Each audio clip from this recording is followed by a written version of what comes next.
ঢাকা সচিবালয়ের সামনে চাকরিচ্যুত পুলিশ ও পুলিশ বাহিনীর সদস্যদের সাথে সংঘর্ষ। ঢাকা সচিবালয়ের সামনে পূর্ণবহলে দাবিতে আন্দোলন করতে যাওয়া চাকরিচ্যুত পুলিশ সদস্যদের লাঠিপিটা করে ছত্রভঙ্গ করেছে পুলিশ। 13 ফেব্রুয়ারি বৃহস্পতিবার দুপুর 12:30টার দিকে সচিবালয়ের সামনে সংঘর্ষ ঘটনা ঘটে।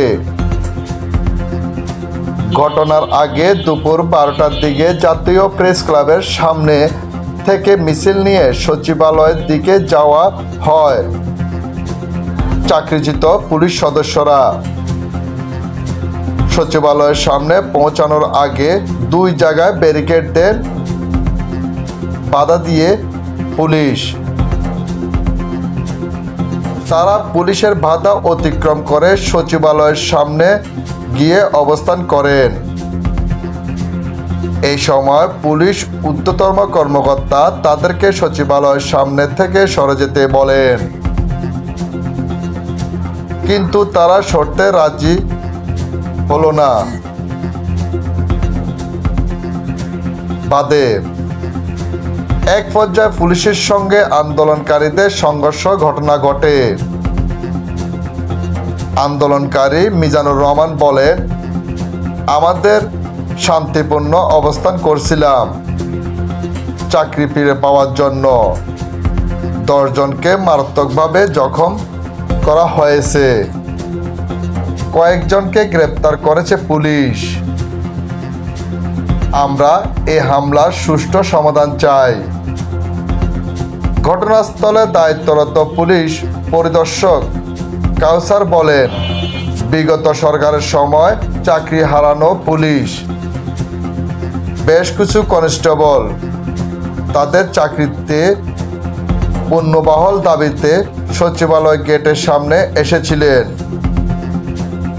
তাদেরকে সরিয়ে দেওয়া হয়েছে, কিন্তু তারা না গিয়ে আন্দোলন করছে।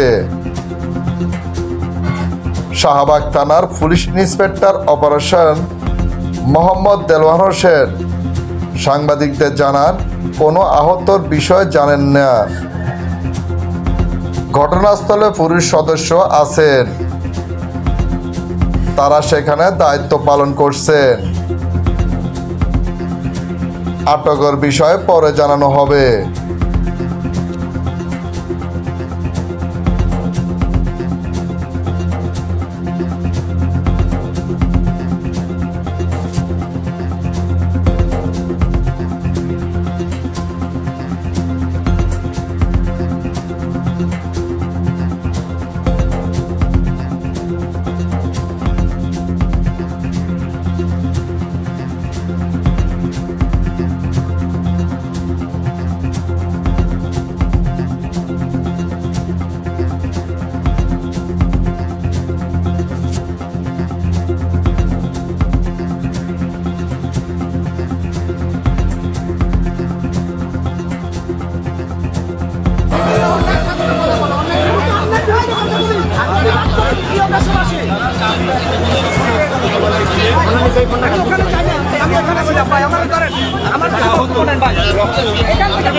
আপনারা নাকি ডিসি মহোদয়ের উপর হামলা করছেন। ভাই আমি এখানে ছিলাম, আল্লাহর কসম ভাই আমি নির্দোষ, আল্লাহর কসম আমি নির্দোষ ভাই।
নিয়ে যাওয়া হচ্ছে আমরা কেন নিয়ে যাওয়া হচ্ছে আমরা জানি না আপনার নাম কি আমাকে দেখছেন নামটা কি আপনার নাম কি আমি ভিকটিম পুলিশ আমরা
ফখরুল আলম সাজু, আনাজ বাংলা টিভি, ঢাকা।